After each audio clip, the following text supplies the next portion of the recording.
عندي خوش فصله يا اخي تفوز والله خوش رقصه অ্যানিমেলে ববি দেওয়ালের পর ফের বড় পর্দায় খলনায়ক চরিত্রে নজর কাড়লেন অক্ষয় খান্না। রণবীর সিং এর দাপুটে উপস্থিতির মাঝেও অভিনয় ও স্টাইলে আলোচনায় তিনি। ধুরন্ধর যখন বক্স অফিস কাঁপাচ্ছে, ঠিক তখনই আলো ছায়ার লড়াইয়ে সবচেয়ে উজ্জ্বল হয়ে উঠেছে অক্ষয়ের এন্ট্রি দৃশ্য। বাহারাইন লোকসঙ্গীতের ছোঁয়ায় তৈরি FA9 এলে গানটি এখন চর্চার কেন্দ্রে।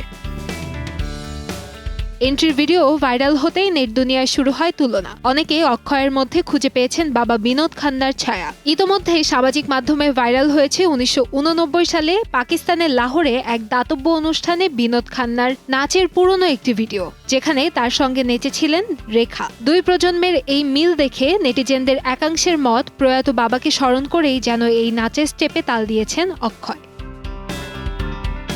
পর্দায় রহমান ডাকাত চরিত্রের প্রশংসা কুড়াচ্ছেন অক্ষয়, তবে তার এই পারফরম্যান্স মোটেই সহজ ছিল না। গানের শুটিং চলাকালীন অভিনেতার শরীরে কমে যায় অক্সিজেনের মাত্রা, ফলে শুটিংয়ে তাকে বহন করতে হতো ছোট অক্সিজেন সিলিন্ডার। প্রতিটি শটের পর অক্সিজেন মাস্ক নিতে হতো 50 বছর বয়সী এই অভিনেতাকে।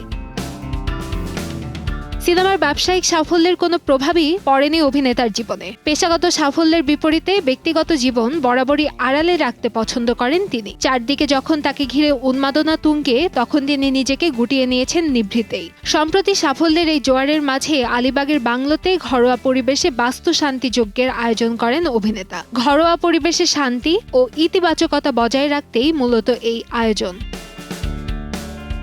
কান্তাময়ী স্নেহা, সময় সংবাদ।